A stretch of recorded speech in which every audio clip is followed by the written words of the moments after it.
Alright, Shalom. First off, give all praise, honor, and glory unto Yahweh, Bashem Yahushai, Bashem Makar the honors to the apostles and the elders of GMS, salutes and honors to the elect, all the brothers across the four corners who are during in truth and in sincerity, and the women and children who follow.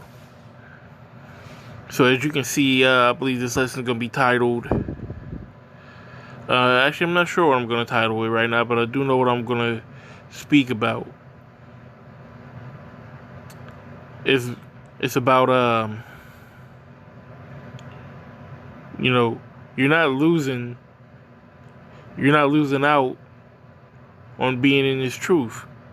You may feel like you're not having fun, like maybe your friends or your relatives. New Year's just passed. You had a lot of parties going on, a lot of people getting drunk, a lot of women getting loose. And you may look at that and be like, damn, I'm kind of missing out. Or you might look at the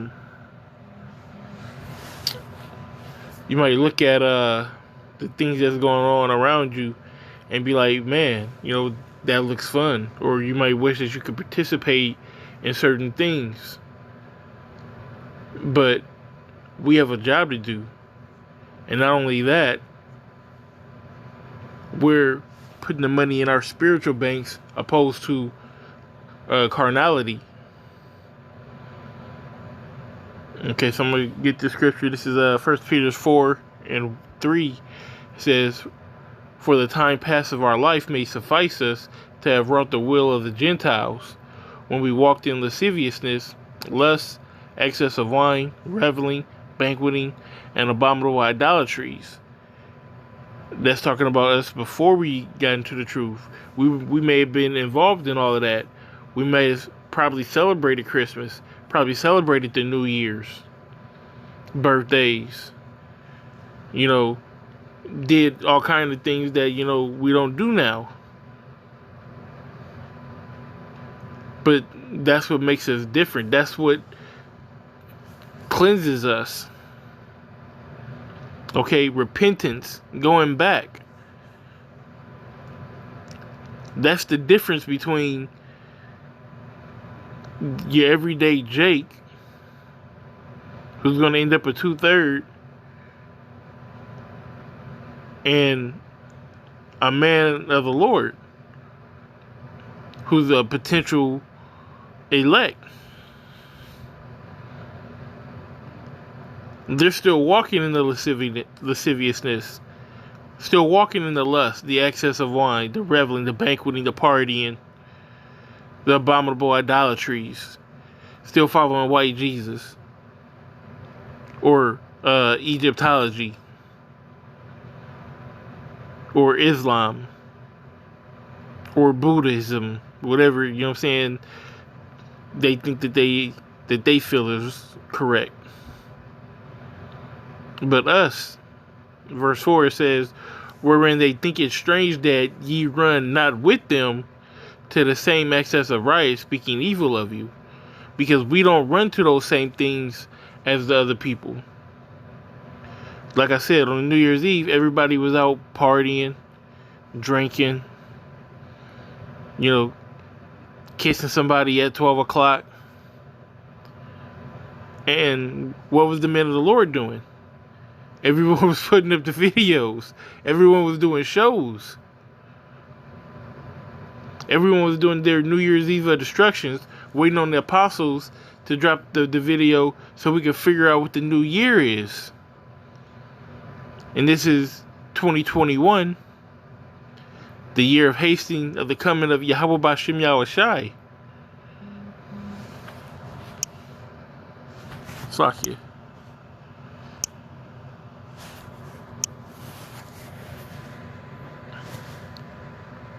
We don't run to that same excess of riot. It felt good to be with the Akim on the New Year opposed to being at some party.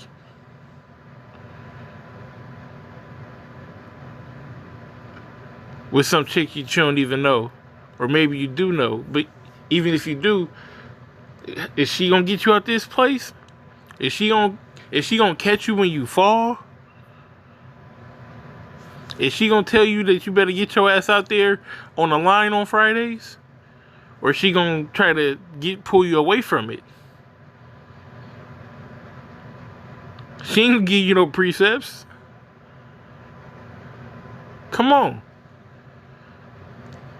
That's how you separate the men from the boys.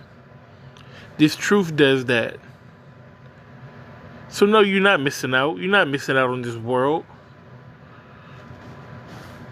See, this is Romans chapter 12, verse 2. It says, "And be not conformed to this world, but be ye transformed by the renewing of your mind, that ye may prove what is that good and acceptable and perfect," says the will of the Most High.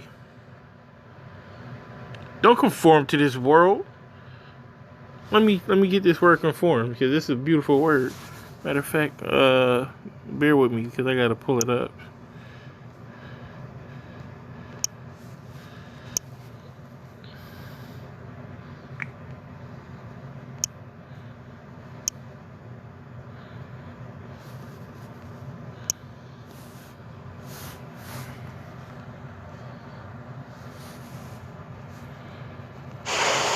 Strong's G 4964.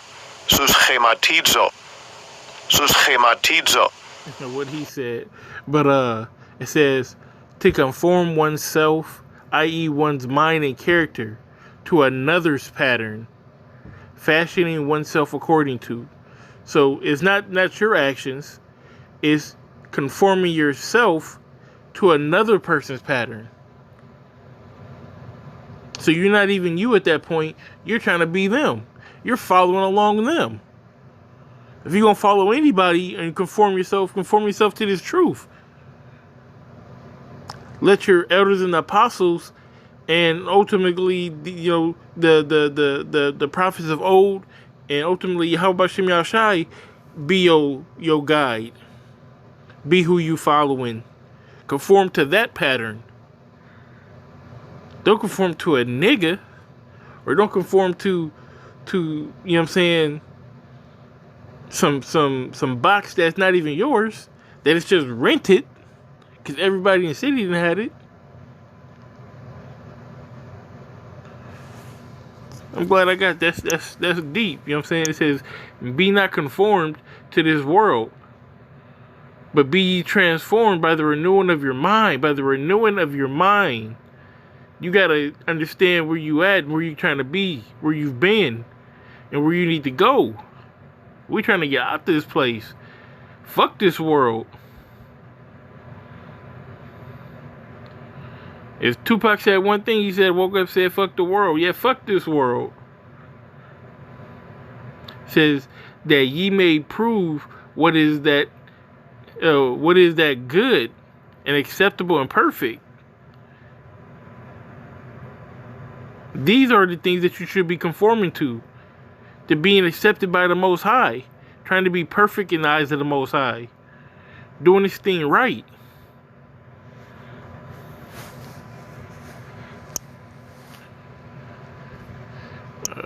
Okay, here we go. This is Proverbs 23:17. It says, "Let not your heart envy sinners, but be thou in fear of the Most High, Yahweh B'Shem Yahshai, all the day long." Don't worry about them. They got a missile coming. They're going to die in famine.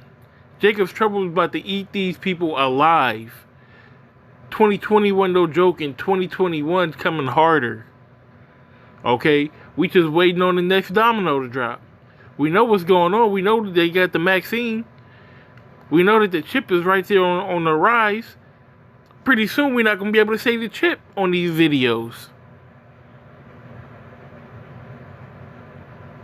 These are the times that we're dealing in. Okay? The soon approaching, should I say, famine of the word. Us being as pilgrims because of the persecution that's going to come down, and the pushing us out of society for not conforming the exact word, for not conforming to this vaccine and to the chip. We're going to be ostracized. We're going to be cast out of society because we're not going to be able to participate. We don't have a chip. We don't have the vaccine. We're not going to be able to go into these different places. We're not going to be able to travel. We're not going to be able to operate as normal. So why conform to a world that doesn't accept you, that you don't accept, that you don't stand for?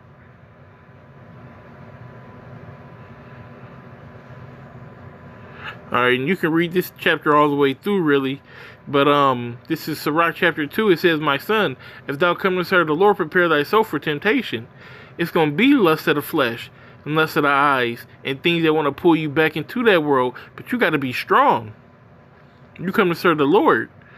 Satan, that means Satan's like a bloodhound on you now. You have a target on your back. It says to set thy heart aright. Set your mind in the right place, man. And constantly endure. And make not haste in time of trouble. You got to have your mindset on 144.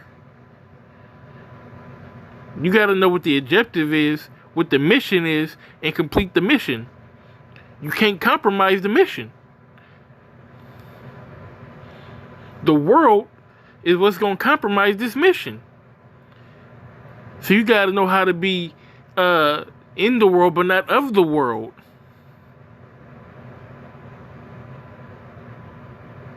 It says, "Cleave unto him, and depart not away, that thou mayest be increased at thy last." You got to cleave unto this truth. This truth is everything. Your family don't matter. Your job don't matter. Your so-called friends don't matter. Who is my mother? Who is my brother?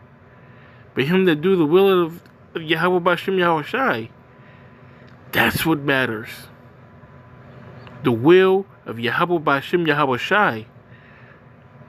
And the like-minded individuals pushing this truth. From the apostles on down. That's what matters. Getting this word out. In truth and in sincerity. That's what matters.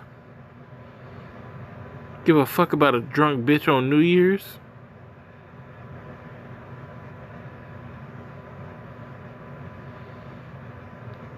It says, "Whatsoever is brought upon thee, take cheerfully, and be patient without our change to a low estate."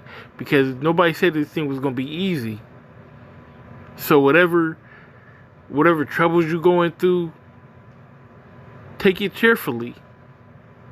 Okay? Just know that you'd rather get punished a light affliction on this side than to get, a heavy affliction at the end of this thing. Because like I said, this place is gonna melt. This place is gonna burn with fervent heat. ICBM intercontinental ballistic missiles are gonna demolish this place. People are gonna die of starvation and famine. Okay, people are gonna be cut down with the sword. Okay, you're gonna have stormtroopers coming in from every side, man. You got other armies. You got our U.S. Army, martial law, so many different things that can take you. Keep your eye on the prize, man. It says, "For gold is tried in the fire of acceptable men. For gold is tried in the fire, and acceptable men in the furnace of adversity." You're not gonna not go through nothing. It's not gonna be smooth sailing in this thing. But if you want to be acceptable, you're going to be tried as gold in the fire. And you're going to have to overcome. Alright, like I said, this whole chapter is good, but I'm going to end it with that. And with that being said, do I have anything else? Yeah, here we go. I'm sorry. This is 1 Corinthians 9:24. It says, "Know ye not that they which run in a race run all, but one receiveth the prize? So run that ye may obtain." Okay? There's a goal at the end of that race, which is salvation. So you need to run. You need to huff and you need to puff and you need to get down this track. It says, and every man that striveth for the mastery is temperate in all things. Now they do it to obtain a corruptible crown, but we an incorruptible. The world is a corruptible crown. So what if you got a bad chick? It's a corruptible crown. So what if you get some worldly clout or whatever it is, you thought was so good going on in the world? All that's going to be burnt up. All right, we do this to receive an incorruptible crown. Esau can't take your crown from you. A woman can't take your crown from you. A nigga can't take your crown from you. The police can't take your crown from you. All we got is this truth. So no, you're not missing out. They missing out.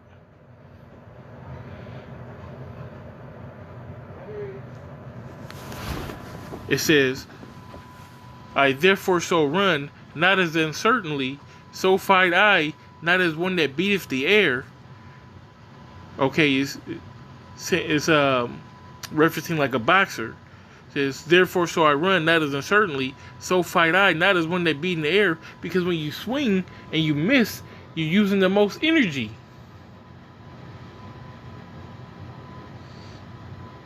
So you run with a purpose. You swing with a purpose. What's that purpose? To get out of this place, to get salvation. That's the main goal. That's the end goal. It says, but I keep under my body and bring it into subjection. What does that mean? That means I'm bridled. I'm not wilding out. It says, least that by any means, when I have preached to others, I myself should become a castaway. You know what you is. You know what this is. You know this is the truth. And you tell others about this truth. So you keep under your body because you don't want to lose your spot. Because it's a fearful thing to fall into the hands of the living power. And all this work that you do for you not to make it and to become a castaway, that's the ultimate, shame. Like I said, we're not missing out. They missing out. And with that being said, give all praise, honor, and glory unto Yahweh, B'Shem Yahushai, B'Shem Karkadash, the barners to the apostles and the elders of GMS. Salutes and honors to the elect, all the brothers across the four corners who are adoring the truth and sincerity, and the women and children who follow. Shalom.